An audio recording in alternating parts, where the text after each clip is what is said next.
Hello everyone, welcome to AK classes Ballia.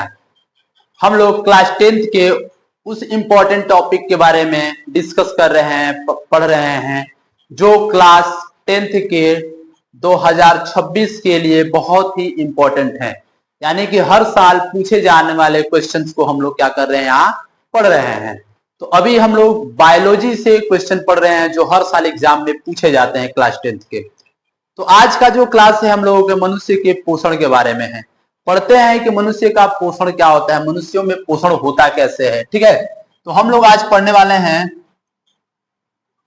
मनुष्य में ये यह है मनुष्य में पोषण।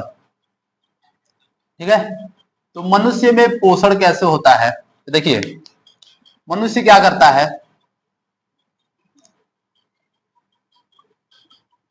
भोज्य पदार्थ ग्रहण करता है।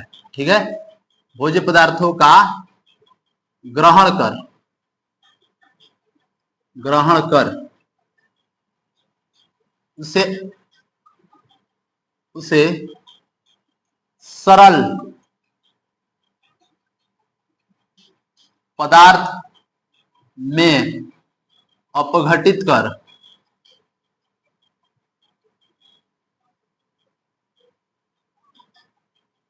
ऊर्जा ग्रहण करने की क्रिया। ठीक है, यानी क्या लिखे हैं कि देखिए, मनुष्य में पोषण क्या है, तो मनुष्य क्या करता है, भोज्य पदार्थ को ग्रहण करता है। और वो भोज्य पदार्थ किस तरह से रहता है, तो जटिल कार्बनिक पदार्थ में रहता है, हार्ड रहता है। जब उसको हम खाते हैं, उसको चबाते हैं, तोड़ते हैं, गलाते हैं, निगलते हैं, ठीक है, पाचन करते हैं, उत्सर्जन करते हैं, तो ये सारी प्रक्रियाएं क्या होती हैं कि भोज्य पदार्थों को हमने ग्रहण किया, ग्रहण करके उससे हमें क्या करते हैं, उसे सरल पदार्थ में रूपांतरित कर देते हैं, अपघटित कर देते हैं। सरल पदार्थ में अपघटित करने के बाद उससे क्या करते हैं, ऊर्जा ग्रहण करते हैं। इसी क्रिया को हम लोग क्या कहते हैं, मनुष्यों में पोषण कहते हैं। ठीक है, या अगर कह दी जाए मनुष्यों में पाचन पूछा जाए तो सेम थोड़ा सा डिफरेंट है। मनुष्यों में पाचन क्या हो जाएगा, अगर देखा जाए तो मनुष्य में पाचन मनुष्य में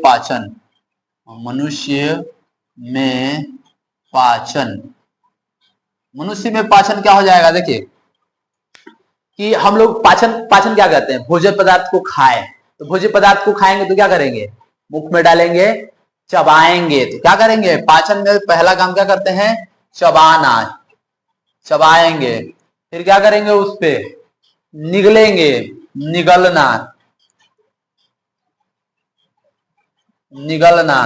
फिर क्या करेंगे, निगलेंगे, निगलने के बाद उसको क्या करेंगे, पाचन करेंगे।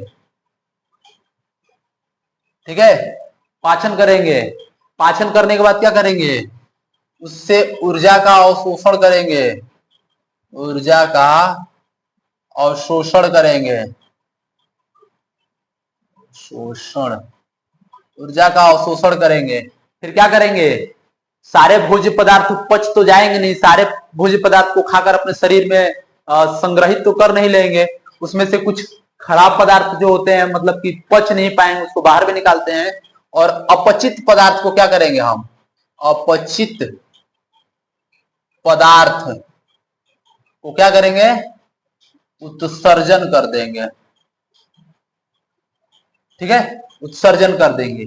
ये सारी प्रक्रियाएं किसमें आ जाएंगी, मनुष्य के पाचन में आ जाएगी। तो मनुष्यों में पाचन क्या होता है, यानी कि भोज्य पदार्थ को ग्रहण करके उसे चबाना, उस भोज्य पदार्थ को निगलना तथा उसका पाचन करना, उससे ऊर्जा अवशोषित कर और अपचित भोज्य पदार्थ को बाहर निकालने तक की प्रक्रिया सब किसमें आ जाएगी, मनुष्यों में पाचन कहलाता है। ठीक है, मनुष्य में पोषण क्या हो गया कि भोज्य पदार्थ को ग्रहण करके जटिल कार्बनिक पदार्थ से उसको सरल कार्बनिक पदार्थ में परिवर्तित करके ऊर्जा ग्रहण करने की प्रक्रिया पोषण हो गई। और पाचन क्या हो गया, चबाना, निगलना, पाचन करना, ऊर्जा का अवशोषण करना, अपचित भोज्य पदार्थ को बाहर निकालना, ये सब क्या है, हमारा पाचन है। ठीक है, अब क्या है कि मनुष्यों में पाचन करने के लिए विशेष प्रकार के अंग पाए जाते हैं। कुछ जीव होते हैं, जैसे पेड़ होते हैं, हमारे पादप होते हैं, उनको सब ये सब अपने अंदर ऊर्जा बनाने के लिए भोजन को ग्रहण करना, चबाना, निगलना, उत्सर्जन करना, ये सब हमारा क्या होता है, कोई विशेष अंग नहीं पाए जाते हैं पादप में। लेकिन मनुष्यों में क्या होते हैं कि पाचन करने के लिए मनुष्य में विशेष प्रकार के अंग पाए जाते हैं। कौन कौन से अंग पाए जाते हैं? तो मनुष्यों में पाचन के लिए विशेष प्रकार से दो प्रकार से अंग पाए जाते हैं। एक होता है हमारा आहार नाल, और दूसरा अंग हम लोगों को पाया जाता है पाचन ग्रंथियां।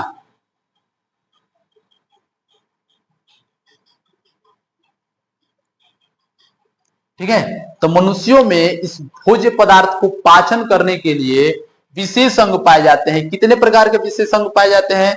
तो दो प्रकार के, एक पाया जाता है आहार नाल, एक पाया जाता है पाचन ग्रंथियां। अब ये है क्या कि हमने भोज्य पदार्थ ग्रहण करेंगे तो पहले मुख में डालेंगे, मुख से ये गले से होते हुए इसको ग्रसनी बोलते हैं, फिर यहां से यहां तक जाता है, इसको बोलते हैं ग्रासनली बोलते हैं। फिर यहाँ आकर एक थैला है जिसको हम लोग अमाशय बोलते हैं, पेट, उसमें भोजन जाता है। फिर पेट से एक नली ऐसे छोटी छोटी राउंड राउंड बनी हुई है जिसको हम लोग क्या बोलते हैं, छोटी आंत बनते हैं। फिर एक बड़ी आंत होती है। ये सब क्या होते हैं, हमारे आहार नाल के हिस्से होते हैं। इन सबका काम क्या है, तो भोजन को तोड़ते रहना, छोटे छोटे पार्टिकल्स में रखना, गलाना, पचाना, ये काम होता है। तो ये इसके बहुत सारे अंग होते हैं, अभी मैं बताने वाला हूं। ठीक है, तो इसका काम क्या है, भोजन को छोटे छोटे टुकड़ों में तोड़ना और गलाना। पाचन ग्रंथि का काम क्या है, भोजन को बेसिकली इसका काम गलाना होता है। ठीक है, कैसे गलाएगा ये? तो ये क्या करते हैं, पाचन ग्रंथियां हमारे शरीर के कुछ अंग हैं जो क्या करेंगी, एक प्रकार की लिक्विड तरल पदार्थ उत्पन्न करती हैं, जिनको हम लोग क्या बोलते हैं, एंजाइम्स बोलते हैं। तो पाचन ग्रंथियां ऐसे शरीर के अंग होंगी जो क्या करेंगे, तरल पदार्थ छोड़ेंगी। वो तरल पदार्थ क्या करेंगे, ऐसे लिक्विड होंगे जो भोजन को गलाएंगे। और आहार नाल में क्या होंगे, ऐसे भाग होंगे जो भोजन को छोटे छोटे टुकड़ों में तोड़ेंगे या एक जगह से दूसरे जगह तक भेजते रहेंगे और उसे थोड़ा थोड़ा तोड़ता और गलाता रहेगा। तो इसके भी विभिन्न अंग है और इसके भी विभिन्न अंग है। देखिए क्या क्या है कि पाचन ग्रंथियां में हमारे क्या क्या आते हैं। तो पाचन ग्रंथियां में हमारा आ जाता है एक लार ग्रंथि,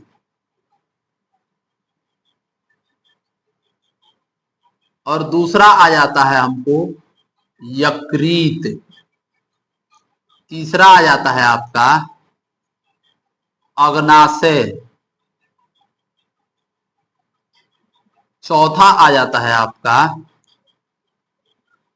अग्नाशय और जठर ग्रंथियां, जठर ग्रंथियां। ये हमारे क्या होते हैं, पाचन ग्रंथिया के, पाचन ग्रंथियां होती है कितनी, चार तरह की। इन सबका काम क्या है, तरल पदार्थ छोड़ना, ऐसे पदार्थ जो क्या करें, भोजन को गलाए, जिसको हम लोग क्या बोलते हैं, एंजाइम्स बोलते हैं। ये सब क्या करेंगे, एंजाइम्स उत्पन्न करेंगे। ठीक है, आहार नाल जो होता है, आहार नाल क्या होता है कि हमारे शरीर का ऐसा अंग होता है जो पाचन बोलते हैं, जिसको हम लोग पाचन तंत्र भी बोलते हैं। तो पाचन तंत्र में हमारे क्या आ जाएंगे, तो आहार नाल और पाचन ग्रंथियां दो भाग होती हैं। अब आहार नाल में क्या क्या अंग होता है, तो देखिए आहार नाल क्या होता है कि हमारे मुख से शुरू होता है और जहां से हम लोग पोटी करते हैं, लैट्रिन करते हैं, वहां तक की पूरी लंबाई किसमें आती है, आहार नाल में आती है। ठीक है, अब आहार नाल की लंबाई कितनी होती है, 8 से लेकर 10 मीटर तक। सोच रहे हो, 8 से 10 मीटर, यानी बहुत लंबी हो जाएगी, लगभग मेरे हाइट का आपका हो जाएगा 3-4 गुना हो जाएगा। ठीक है, तो क्या हो जाएगा, आहार नाल की लंबाई 8 से 10 मीटर होती है। कहां से, मुख से स्टार्ट होगी और वहां तक, जहां से निकलेगा वहां तक रहेगी। आ रही बात समझ में? अब इसमें क्या क्या अंग आते हैं आहार नाल में, तो देखिए आहार नाल के जो अंग होते हैं, पहला अंग होता है हम लोगों का, आहार नाल का पहला अंग होता है मुख गुहा। ठीक है, मुख गुहा। दूसरा जो भाग होता है जिसको हम लोग बोलते हैं ग्रसनी। तीसरा भाग होता है ग्रासनली। चौथा भाग होता है अमाशय।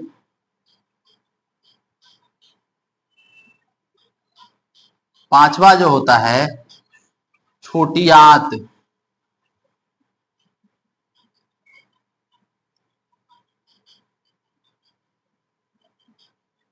छठा भाग जो होता है बड़ी आंत, अगर एक देखा जाए तो सातवां भाग होता है गुदानाल। ये हमारे क्या होते हैं, ये आहार नाल के हमारे 7 भाग होते हैं। मुख, मुख गुहा, कौन कौन सा, मुख गुहा, ग्रसनी, ग्रासनली, अमाशय, छोटी आंत, बड़ी आंत, गुदानाल।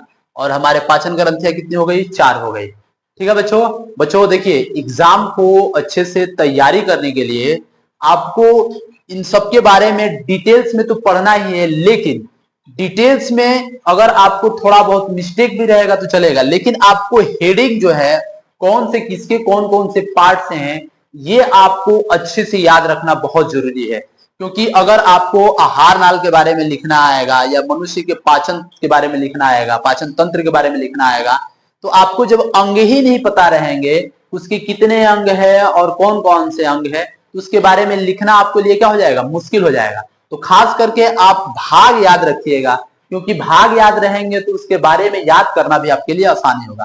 तो मैंने क्या बताया, मनुष्यों में पाचन, मनुष्य का पाचन तंत्र, मनुष्य के पाचन तंत्र के 2 भाग होते हैं, आहार नाल और पाचन ग्रंथियां। आहार नाल के 7 भाग होते हैं, मुख गुहा, ग्रसनी, ग्रासनली, अमाशय, छोटी आंत, बड़ी आंत, गुदानाल।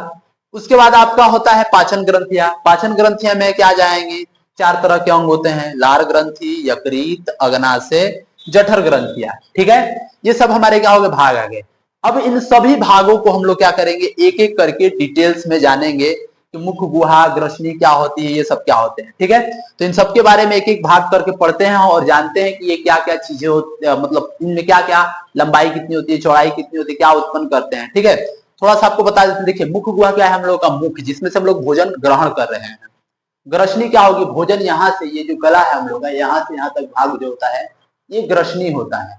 और उसके बाद यहाँ से स्टार्ट होता है, कंठ से लेकर यहाँ से पूरा यहाँ तक, पेट तक जो नली रहेगी यहाँ तक, ये क्या कहलाएगी, हमारी ग्रासनली कहलाएगी। ठीक है, और ग्रासनली के बाद यहाँ आकर एक थैला है जिसको हम लोग क्या बोलेंगे, अमाशय बोलेंगे। ठीक है, जिसमें भोजन रहेगा हमारा, जाकर स्टोर होगा, पेट जिसको बोलते हैं। उसके बाद छोटी आंत, ऐसे राउंड राउंड घुमा रहेगा, क्या करेंगे उसको, छोटी आंत। उसके बाद एक चौड़ी सी नली होगी जिसको हम लोग क्या बोलेंगे, बड़ी आंत। और जहां से भोजन निकल जाएगा, अपचित भोज्य पदार्थ निकलेगा, उसको हम लोग बोलेंगे गुदानाल। ठीक है, तो इन सब के बारे में एक एक करके डिटेल्स पढ़ते हैं। बच्चों जिनको भी इनको स्क्रीनशॉट लेना है वो स्क्रीनशॉट ले लीजिए, तो इसके आगे पढ़ते हैं फिर। चलिए बच्चे आगे पढ़ते हैं, मिटाते हैं, स्क्रीनशॉट ले लिए हैं आप लोग, पढ़ते हैं आगे एक एक करके सबके बारे में।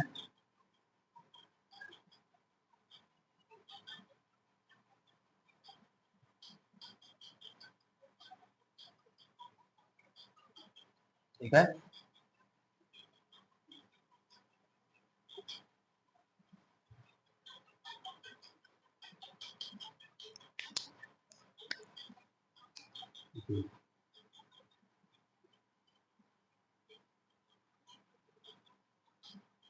आहार नाल। ठीक है, आहार नाल क्या होता है, आहार नाल मैंने बताया कि मुख गुहा से लेकर गुदानाल तक, जहां भोजन इंटर करता है और जहां से निकलता है। ठीक है, तो आहार नाल क्या होता है, मुख गुहा से लेकर, सॉरी, मुख गुहा से लेकर, मुख गुहा से लेकर, मुख गुहा से लेकर, लेकर मत लिखो, मुख गुहा से गुदानाल, गुदानाल तक होता है। ठीक है, लंबाई कितनी होती है इसकी, लंबाई लगभग 8 से 10 मीटर। ठीक है, ये हमारा क्या हो गया, आहार नाल, यहां से लेकर और जहां से जो अपचित भोज्य पदार्थ निकलते हैं वहां तक की लंबाई हमारी क्या होती है, 8 से 10 मीटर, मुख गुहा से लेके गुदानाल तक। इसका पहला भाग हम लोग क्या होता है, मुख गुहा। ठीक है, तो पहले हम लोग आज डिस्कस करेंगे अभी मुख गुहा के बारे में। क्या होता है मुख गुहा? ठीक है, देखिए मुख गुहा, सबसे पहले भोजन एंटर कहां करेगा? हमारे मुख में। अब मुख के बारे में पढ़ेंगे तो मुख के भी 3 भाग होते हैं। कौन कौन से मुख के 3 भाग होते हैं भैया? तो पहला जो हम लोगों का होता है दांत। क्या होता है? दांत। दूसरा जो भाग होता है इसका जीभ। और तीसरा जो इसका भाग होता है लार ग्रंथिया। जो मैंने पाचन ग्रंथिया में पहला यही लिखा था, लार ग्रंथिया। ग्रंथिया, ठीक है। तो हमारे आहार नाल का सबसे पहला भाग क्या हो गया? मुख गुहा। और मुख गुहा के कितने भाग हो गए? 3 भाग हो गए। कौन? दांत, जीभ, लार ग्रंथिया। पढ़ते हैं दांत के बारे में। दांत क्या होता है? ठीक है, तो देखिए दांत, दांत के बारे में पढ़ते हैं। दांत जो होते हैं हमारे 4 प्रकार के होंगे। 4 प्रकार के, ठीक है। दांत कितने होंगे? 4 प्रकार के। कौन कौन से? तो एक जो होगा हम लोगों का पहला जिसको हम लोग बोलते हैं कृंतक। कृंतक, जिसका काम क्या होगा? उतरना। कृंतक उतरना, काटना। ठीक है, क्या होगा? कृंतक उतरना, काटना। कितना होता है? प्रत्येक जबड़े में, ठीक है, प्रत्येक जबड़े की बात कर रहे हैं, तो प्रत्येक जबड़े में हो जाएगा 2 जोड़ी। 2 जोड़ी, यानी कि प्रत्येक जबड़े में कितनी होगी? 2 जोड़ी। यहां लिख देते हैं प्रत्येक जबड़ा, ठीक है। टोटल कुल कितना हो जाएगा? प्रत्येक जबड़े में 2 जोड़ी, यानी कि संख्या कितनी हो गई? 4। और कुल कितनी संख्या हो गई? 8। ठीक है, तो प्रत्येक जबड़े में 2 जोड़ी यानी कि 4 हो गया। कुल कितना हो गया? 8। दूसरा जो होता है हम लोगों का रदनक होता है। रदनक। रदनक, रदनक का काम क्या है कि ये क्या करता है? कृंतक काटेगा और रदनक क्या करेगा? चीड़ेगा, इसको फाड़ देगा। फाड़ना, ठीक है, चीरना, ठीक है। तो रदनक का काम क्या है? चीड़ने फाड़ने का काम करेगा। और ये कितनी जोड़ी होता है? 1 जोड़ी। कितनी? 1 जोड़ी। 1 जोड़ी में कितनी संख्या होगी? 2। टोटल संख्या कितनी हो गई? 4। ये प्रत्येक जबड़े की संख्या है, प्रत्येक जबड़े में दांतों की संख्या, और ये कुल संख्या हो गई। अभी हम समझाएंगे आगे। तीसरे टाइप का दांत होता है चवर्णक, ठीक है। चवर्णक, ठीक है, सॉरी, अग्रचवर्णक। अग्रचवर्णक, अग्रचवर्णक। अग्रचवर्णक काम क्या करता है? चबाने का काम करता है। चबाना, चबाने का काम करेगा, ठीक है। पीसने का काम करेगा। क्या करेगा? पीसने का काम करेगा। कितना होता है? ये भी 2 जोड़ी होती है। कितनी? 2 जोड़ी। 2 जोड़ी मतलब कितनी संख्या हो गई? 4। प्रत्येक जबड़े में इसकी संख्या कितनी हो गई? 4। कुल संख्या कितनी हो गई? 2 जबड़े हैं, एक नीचे जबड़ा है, एक ऊपर जबड़ा है। तो एक जबड़े में कितनी इसकी हो गई? 2 जोड़ी, यानी कि नीचे वाले में 4 और ऊपर वाले में 4। टोटल कितने हो गए? 8। चौथा कितना होता है? इसको बोलते हैं चवर्णक, ठीक है। इसका भी काम क्या है? चबाना, पीसना, ठीक है। और यह कितनी होती है? 3 जोड़ी होती है। 3 जोड़ी। कितनी? 3 जोड़ी। संख्या कितनी होगी? एक जबड़े में 6, टोटल संख्या कितनी हो गई? 12। अगर जोड़िए तो देखिए 8, 4, 12, 12, 8, 20, 20 और 12, 32। टोटल दांत होते हैं 32। ठीक है, लेकिन एक ही बार में 32 नहीं आ जाते हैं, धीरे धीरे आते हैं। ठीक है, सुनिए, तो हमारे पास जो दांत होते हैं, 4 प्रकार के दांत होते हैं: कृंतक, रदनक, अग्रचवर्णक, चवर्णक। प्रत्येक जबड़े में कहने का मतलब क्या है कि हमारे पास 2 जबड़े हैं, एक निचला जबड़ा है, एक ऊपर वाला जबड़ा है। 2 जबड़े होते हैं। ठीक है, तो 2 जबड़े हैं, तो एक जबड़े में जितना होगा ठीक उसी का डबल कर दीजिए, ऊपर वाला हो जाएगा। तो जैसे जैसे जिस हिसाब से नीचे वाले दांत होते हैं उसी हिसाब से ऊपर वाले भी दांत होते हैं। ठीक है, तो दांत होते कैसे हैं? तो देखिए, हम लोगों के पास जो दांत जो होते हैं, पहला होता है कृंतक, जिसका काम क्या है? कुतरना, काटना। 2 जोड़ी होता है। एक जबड़े में कितने? 2 जोड़ी, यानी कि एक जबड़े में 4। अगर देखा जाए नीचे तो 4। कैसे? देखिए, चित्र बना रहे हैं ऐसे।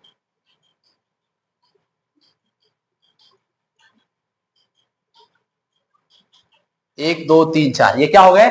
4 हो गए नीचे। 1, 2, 3, 4। 4 नीचे के दांत दिख रहे हैं, 4 ऊपर के दांत दिख रहे हैं। ये चारों क्या कहलाएंगे? हमारे कृंतक कहलाएंगे। 2 जोड़ी। ठीक, नीचे 4 हो गए, ऊपर 4 हो गए। अब 2 हमारे क्या होते हैं? एक जोड़ी जो होता है रदनक होता है, जैसे कि ये चिड़ने फाड़ने का काम करेगा ऐसे। ठीक है, दिख रहा है? तो एक जोड़ी है नीचे, यहाँ ये दोनों साइड, और 2 ऊपर है जो चोक चोक दिखाई देते हैं, जिससे हम लोग क्या करते हैं? फाड़ते हैं। तो चिड़ने फाड़ने का काम करेंगे। एक जोड़ी होते हैं हमारे क्या? रदनक। ये वाले हमारे क्या हो गए? ये हो गए कृंतक। कृंतक। और ये जो है हमारे नुकीले वाले, ये क्या हो जाएंगे? रदनक। ठीक है, तो एक जोड़ी नीचे, एक जोड़ी ऊपर, 2 जोड़ी। कितने हो गए इनकी संख्या? टोटल 4। अब ठीक इसके बगल में हो जाएगा, थोड़े से चौड़े दांत होते हैं ऐसे। ठीक है, कितने हो गए? एक जोड़ी इधर और फिर एक जोड़ी इधर।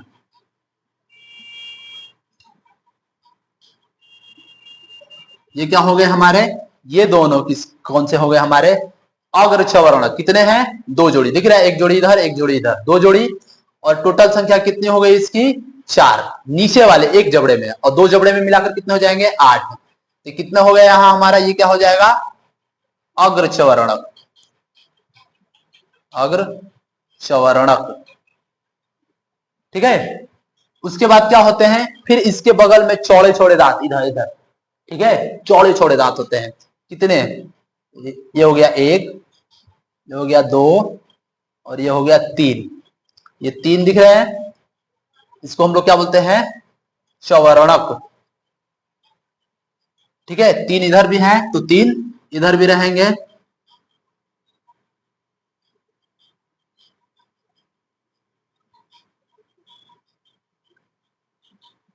ठीक है, तो अगर देखा जाए, इसको बीच से ऐसे बांट दिया जाए,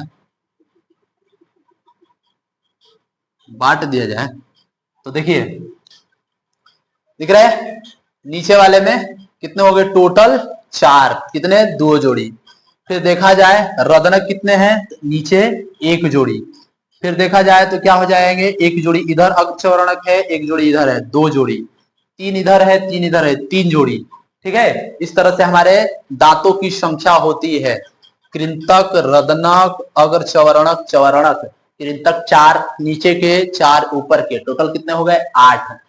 रत्न कितने हो गए? 2 नीचे, 2 ऊपर। कितने हो गए? 4। ठीक है, उसके बगल में 2 ठे यहाँ, 2 इस साइड, 2 इस साइड। ठीक है, ये क्या है? हमारे अग्रचवर्णक हैं। तो एक जबड़े में कितने हो गए? 4 चवर्णक। 3 इधर, 3 इधर। एक जबड़े में कितने हो गए इनकी संख्या? 6 लिखा है यहाँ पर। ठीक है, तो इस तरह से हमारे क्या हो गए? हमारे दांत हो गए। टोटल मिलकर कितने हो जाते हैं? 32 हो जाते हैं। एक जबड़े में टोटल कितने हो जाएंगे? 16 हो जाएंगे। प्रत्येक जबड़े में 16, और टोटल कितने हो जाएंगे? 32। अब क्या है कि 32 के 32 दांत एक ही बार में नहीं आते हैं। जब बच्चा छोटा रहता है तो जैसे जैसे उम्र बढ़ती है तो दांत निकलते हैं, और फिर दांत क्या होते हैं? एक उम्र के बाद टूटने लगते हैं। जैसे ही बच्चा क्या होता है 6 साल 5 साल का होता है तो दांत टूट कर नए दांत आने लगते हैं। तो जब वो बच्चा रहता है तो शिशु के जो दांतों की संख्या होती है टोटल जो होती है वो 20 होती है, यानी हमारे पूरे जीवन में जो दांत निकलते हैं वो 52 निकलते हैं। 20 पहले निकलते हैं, हम लोग छोटे रहते हैं, वो टूटते जाते हैं फिर दोबारा आते जाते हैं, टूटते जाते हैं दोबारा आते जाते हैं। इस तरह से टोटल दांत कितने टूट जाते हैं? 20 दांत टूट जाते हैं। अब फिर उसके बाद धीरे धीरे धीरे धीरे निकलते हैं 32 और निकलते हैं, यानी पूरे जीवन में कितने दांत निकलते हैं? 52। ठीक है, तो 52 निकलते हैं। तो शिशु में जो दूध के दांत होते हैं, दूध के दांत, दूध के दांत कितने होते हैं? 20 होते हैं।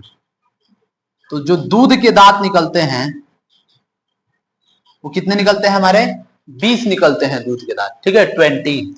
यानी कि मनुष्य के पूरे जीवन काल में, पूरे जीवन काल में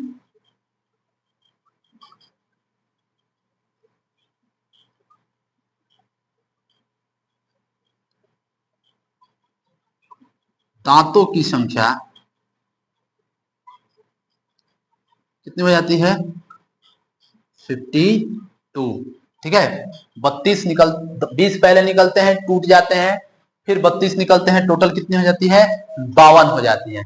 ये हमारे हो गए दांत के बारे में। ठीक है बच्चों, स्क्रीनशॉट ले लीजिए। उसके बाद आपको बताते हैं, फिर आपको बताते हैं लार ग्रंथियों के बारे में, उसके बाद बताते हैं आपको जीभ के बारे में। ये क्या हो जाएंगे? हमारे मुख गुहा के तीनों भाग कंप्लीट हो जाएंगे। स्क्रीनशॉट ले लीजिए।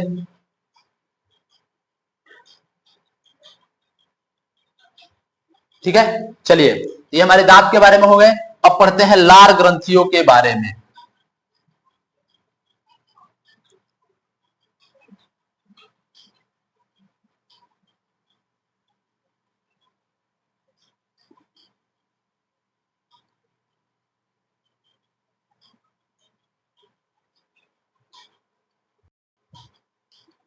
चलो बच्चों, पढ़ते हैं लार ग्रंथियों के बारे में। ठीक है,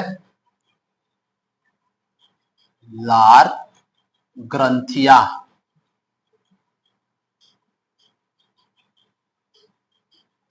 ठीक है, लार ग्रंथियां क्या होंगी?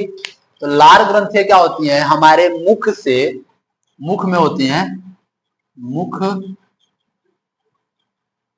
से कुछ चिपचिपा, चिप चिपा, लसलसा, लस लसा तरल पदार्थ पदार्थ उत्पन्न होता है। ठीक है, हमारे मुख से क्या होता है? मुख से कुछ चिपचिपा लसलसा पदार्थ उत्पन्न होता है, जिसे हम लोग क्या कहते हैं? लार बोलते हैं। क्या बोलते हैं उसको? लार, यानी कि सलाइवा, सलाइवा, लार उत्पन्न बोलते हैं। और इन लार में क्या पाए जाते हैं? हमारे एंजाइम्स पाए जाते हैं, एंजाइम्स। ठीक है, एंजाइम्स पाए जाते हैं इन। ठीक है, इस लार में हमारे क्या पाए जाते हैं? एंजाइम्स। कौन कौन से? Ptyalin, ptyalin, ptyalin, lipase, lipase, ptyalin, lipase. ठीक है, तो इस लार ग्रंथिया में क्या पाए जाते हैं? चिपचिपा तरल पदार्थ, जिसको हम लोग एंजाइम्स बोलते हैं। ठीक है, लार जिसको हिंदी में बोलते हैं, इसमें क्या पाए जाते हैं? एंजाइम्स, लाइपेज और टाइलिन। इसका काम क्या होगा?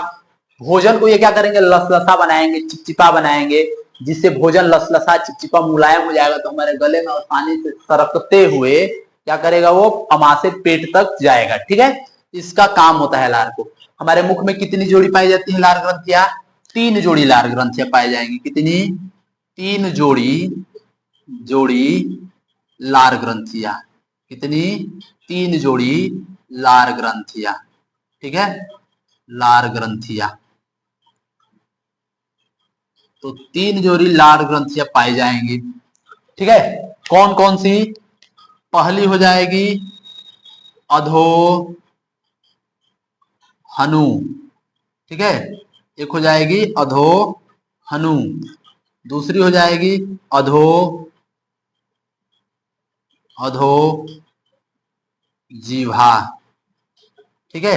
और तीसरी हो जाएगी कर्णपूर्ण, कर्णपूर्ण, ठीक है।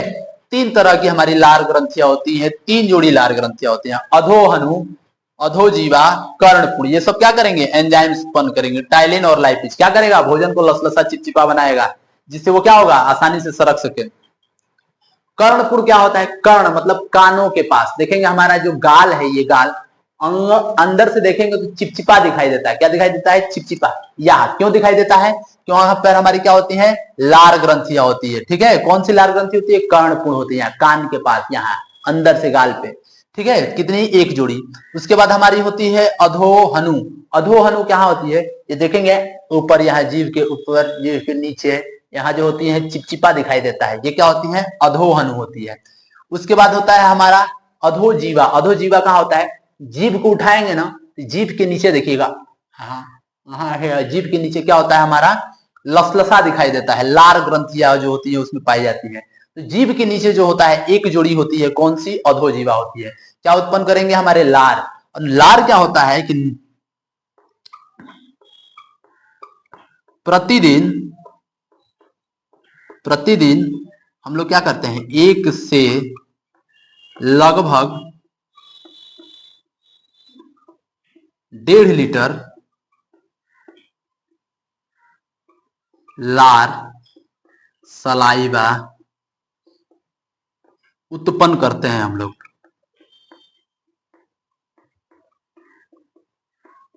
ठीक है। तो ये हमारी क्या हो गई, लार ग्रंथियां। एक इसमें बचा है हम लोगों का जीभ, ठीक है। जीभ का कोई खास काम नहीं है बच्चा।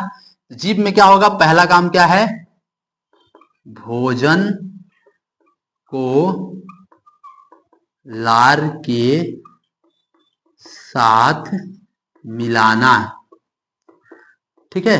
तो जीभ का कोई खास काम नहीं है। जीभ क्या करता है हम लोगों का, कि भोजन को लार के साथ मिक्स करता है, मिलाता है, ताकि भोजन पूरी तरह से क्या हो जाए, लसलसा हो जाए, चिपचिपा हो जाए, जिससे वो भोजन पच भी सके। अच्छा, एक और काम है, इस एंजाइम्स का काम जो है, लार ग्रंथियों का काम है, भोजन को गलाते हैं। ये एंजाइम्स क्या करते हैं, भोजन को गलाते हैं।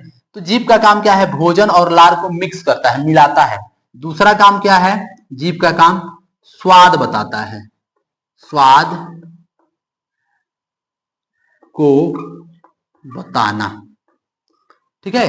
तो ये हमारे क्या हो गए, मुख गुहा के भाग कंप्लीट हो गए। मुख गुहा के 3 भाग, दांत, जीभ, लार ग्रंथियां, जिसके बारे में हम लोगों ने डिटेल्स में पढ़ लिया। ये क्या था, मुख गुहा आहार नाल का पहला भाग था। अब आगे पढ़ेंगे ग्रसनी, ग्रास नली, ठीक है। आइए बच्चों, आहार नाल के आगे के भागों के बारे में पढ़ते हैं, ठीक है। देखिए, मुख गुहा के बारे में हम लोगों ने पढ़ा। आगे पढ़ते हैं ग्रसनी के बारे में। देखिए, हमारे लोगों का क्या होता है, नसिका होती है, नाक, और ये हमारा क्या है, मुख, मुख गुहा, जिसमें हम लोगों ने 3 भाग पढ़े, दांत, लार ग्रंथियां और जीभ के बारे में। अब आगे पढ़ते हैं, आगे क्या होती है, कि आगे जो हमारा यहां से लेकर और यहां तक के भाग जो होते हैं, इसको हम लोग बोलते हैं ग्रसनी। क्या बोलते हैं, ग्रसनी। देखो, यहां से लेकर हमारा मुख गुहा के बाद से और यहां तक जो है हमारा भाग, ये वाली क्या होती है, हमारी ग्रसनी होती है, ठीक है। और ग्रसनी में हमारा क्या होता है, कंठ होता है, और इसी में हमारा क्या होता है, एक घाटी ढापन होता है। देखेंगे यहाँ से 2 रास्ते हैं, एक जो हमारा क्या कर रहा है, अमाशय में जा रहा है, और एक जो है हमारा कहा जाएगा, फेफड़े में चला जाएगा, फेफड़े में चला जाता है, ठीक है। कहाँ चला जाएगा, फेफड़े में। तो ग्रसनी में से 2 रास्ते खुलते हैं, एक जाता है अमाशय तक और एक जाता है फेफड़े तक, ठीक है। और ग्रसनी की जो लंबाई होती है हमारी, लगभग कितनी होती है, 12 सेंटीमीटर होती है, ठीक है। तो ग्रसनी की जो लंबाई होती है लगभग कितनी होती है, 12 सेंटीमीटर होती है। और यह जो होता है, देख रहे हैं कि आप जो है, इसमें 2 रास्ते हैं ग्रसनी का, एक अमाशय तक जाता है और एक फेफड़े तक जाता है। यानी कि ये भोजन और वायु का सह मार्ग होता है, भोजन और वायु दोनों साथ साथ जाते हैं, जिसमें से वायु चला जाता है फेफड़े में और भोजन चला जाता है अमाशय में। तो ये हमारा क्या होता है, 12 सेंटीमीटर होता है ग्रसनी। और यह क्या होता है, वायु, वायु व भोजन, भोजन का सहमार्ग, ठीक है। यानी सहमार्ग मतलब साथ में दोनों चलते हैं, वायु और भोजन। ठीक है। भोजन और वायु का क्या होता है, सहमार्ग होता है, और इसमें क्या पाया जाता है, घाटी ढापन पाया जाता है। यहाँ पर जो क्या करेगा, भोजन को इसमें आने नहीं देगा, भोजन को क्या करेगा, इस रास्ते में भेजेगा, ग्रासनली में भोजन भेजेगा। इसमें क्या होता है, घाटी ढापन पाया जाता है, घाटी ढापन,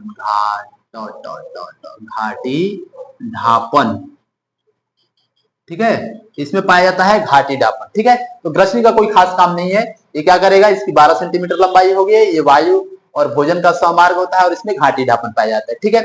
आगे यहाँ से जब भोजन आगे बढ़ता है इस ग्रसनली से, ये नली दिख रही है, इस नली को हम लोग बोलते हैं ग्रासनली या ग्रसिका। क्या बोलते हैं, यहाँ से लेकर यहाँ तक ग्रासनली या ग्रसिका। अब इसकी जो लंबाई होती है 25 सेंटीमीटर लगभग होती है, यानी यहाँ से यहाँ तक, यहाँ से लेकर और यहाँ तक अमाशय तक पहुंचने वाला जो नली है, इसको बोलते हैं ग्रासनली या ग्रसिका, और इसकी लंबाई कितनी होती है, 25 सेंटीमीटर लगभग होती है। अब इसका काम क्या है, क्रमानुकुंचन द्वारा, यानी कि ये क्या करता है, ऐसे सिकुड़ता है फैलता है, सिकुड़ता है फैलता है, ऐसे, ठीक है, ऐसे सिकुड़ता है फैलता है, तो ऐसे ऐसे ऐसे सिकुड़ता फैलता है, जिससे क्या होगा कि भोजन यहाँ से ग्रासनली से अब सरकते हुए धीरे धीरे कहां तक आ जाएगा, अमाशय तक आ जाएगा। तो लंबाई हो गई 25 सेंटीमीटर, क्रमानुकुंचन करेगा, क्रमानुकुंचन द्वारा भोजन को क्या करेगा, ग्रसनी से अमाशय तक ले जाएगा, ग्रसनी से अमाशय तक पहुंचा देगा, जिसके, ठीक है, ग्रसनी और ग्रसिका का काम इतना हो गया।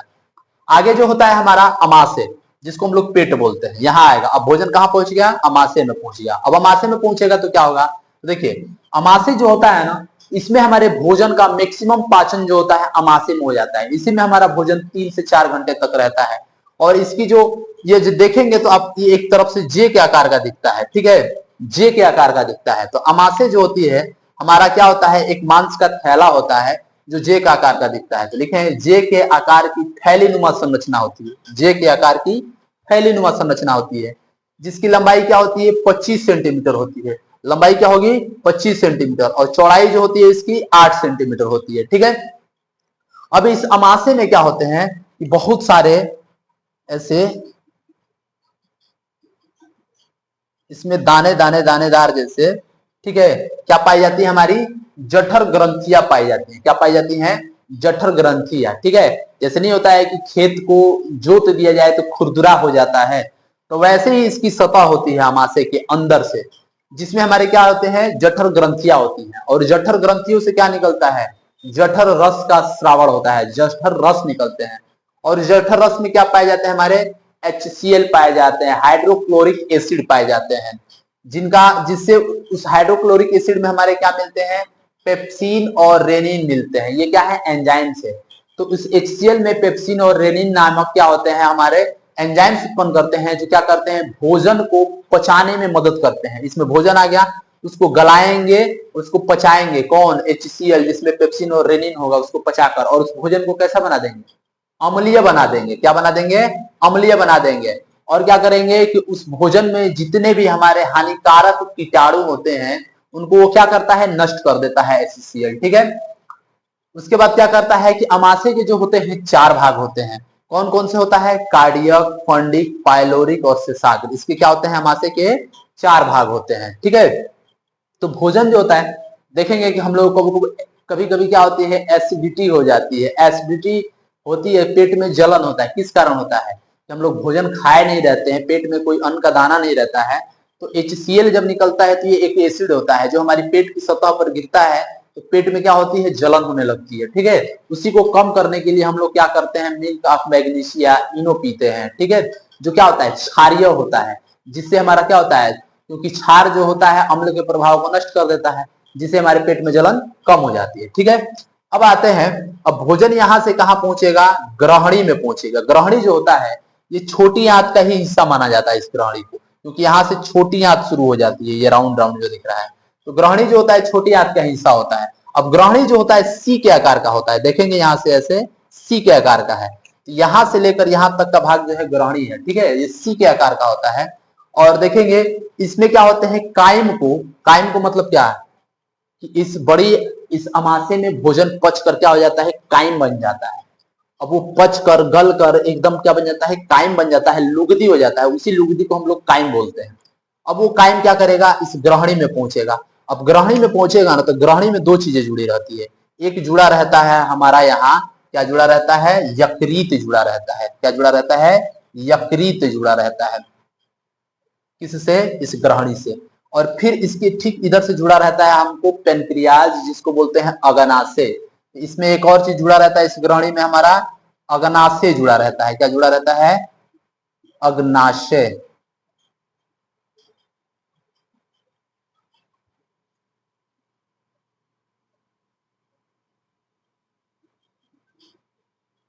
ठीक है, तो भोजन अब पेट से कहां पहुंचेगा? ग्रहणी में। ग्रहणी क्या होती है? सी के आकार की होती है, जो छोटी आंत की ही एक भाग होती है। इससे जुड़ा रहता है यकृत और अग्नाशय जुड़ा रहता है।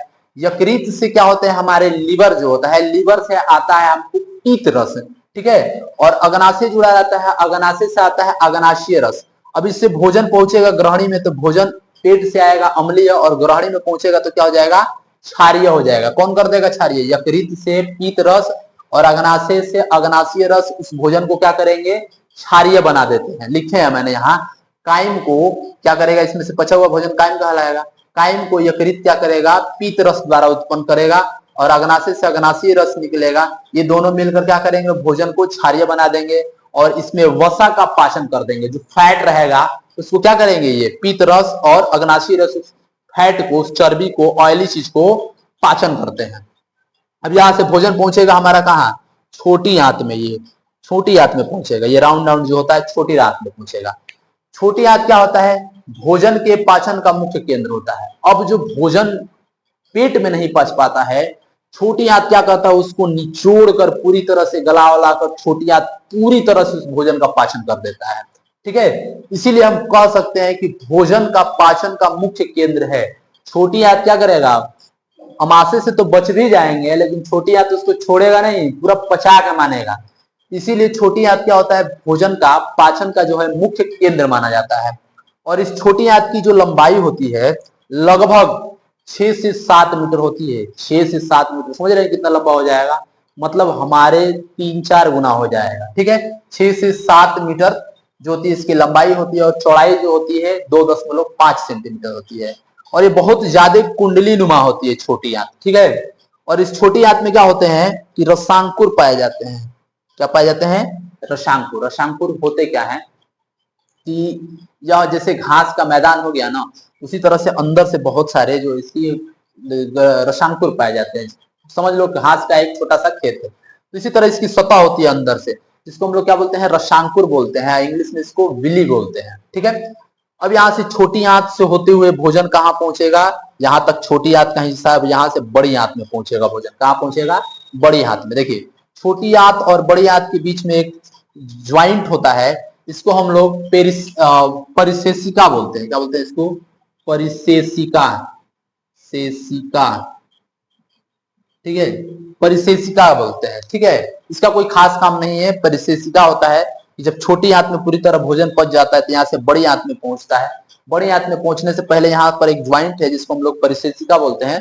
ठीक है, इसका काम क्या है कि जो पत्ता वाला हम लोग भोजन करते हैं, जैसे साग खाते हैं, तो वह इस टाइप के जो होते हैं, यहाँ पर परिशेषिका में वो आकर रुक जाते हैं, बड़ी आंत में नहीं जाते हैं। क्यों? क्योंकि बड़ी आंत में भोजन का पाचन नहीं होता है। जैसे अब यहाँ से छोटी आंत में जो बच जाएगा भोजन, ठीक उसी तरह से बड़ी आंत में पहुंचेगा। आ रही बात समझ में? तो छोटी आंत में पाचन हो गया तो हो गया, बड़ी आंत में पाचन नहीं हो पाएगा। वैसे ही वो डायरेक्ट अब आएगा। बड़ी आंत में केवल क्या पाचन होता है? केवल जल का अवशोषण होता है।